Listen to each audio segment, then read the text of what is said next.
নবী সাল্লাল্লাহু আলাইহি ওয়াসাল্লামের জন্মের আগেই তার বাবা চলে যান, এতিম মুহাম্মদ সাল্লাল্লাহু আলাইহি ওয়াসাল্লাম। তার মা আমিনা 6 বছর বয়সে ইন্তেকাল করেন। সিচুয়েশন বুঝতে পারছেন?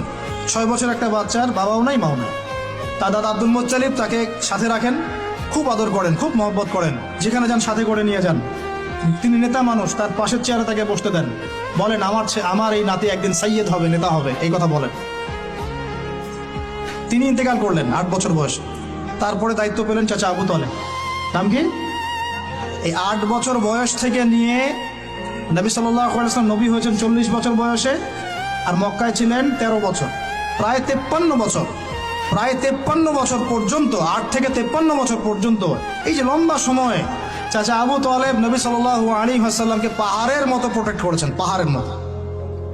পাহাড়ের পিছনে আপনি দাঁড়ালে কি বাতাস লাগবে? এভাবে তিনি প্রোটেক্ট করেছেন নবী সাল্লাল্লাহু আলাইহি ওয়াসাল্লামকে। তার সন্তানদেরকে যা খাওয়াতেন তার চেয়ে ভালোটা নবীকে খাওয়াতেন সাল্লাল্লাহু আলাইহি ওয়াসাল্লাম।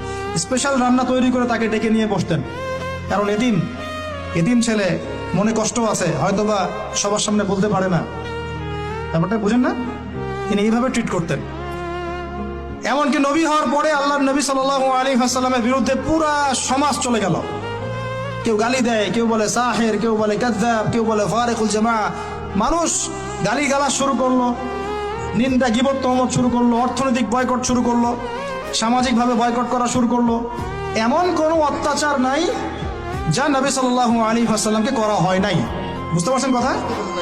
এইরকম একটা সিচুয়েশনেও চাচা আবু তালেব তিনি বলছেন, তারা তোমার দিকে আসতে পারবে না দলে দলে যতদিন আমি আবু তালেব দাফন হচ্ছি না মাটির তলে। কথা বুঝতে পারছেন?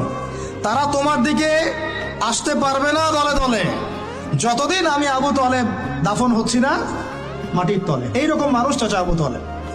মানে আমরা যারা এখানে উপস্থিত আছি, বাংলাদেশে 16 কোটি মুসলমান, সারা বিশ্বের যে এত কোটি মুসলমান, তার মধ্যে বেশিরভাগ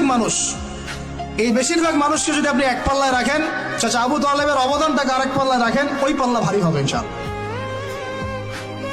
কিন্তু শেষ পর্যন্ত চাচা আবু তালেব কালিমা লা ইলাহা ইল্লাল্লাহ করতে পারলেন না।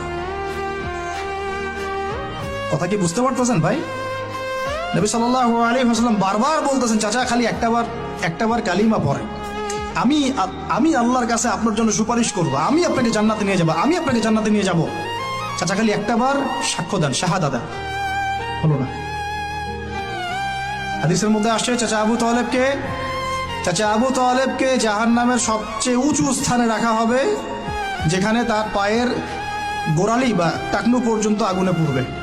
এতেই তার মগজ টকবক করে ফুটতে থাকবে, নাউযুবিল্লাহ। নবী সাল্লাল্লাহু আলাইহি ওয়াসাল্লাম বলেছেন, আমি যদি না থাকতাম তাহলে আমার চাচাকে আরো নিচে রাখা হতো।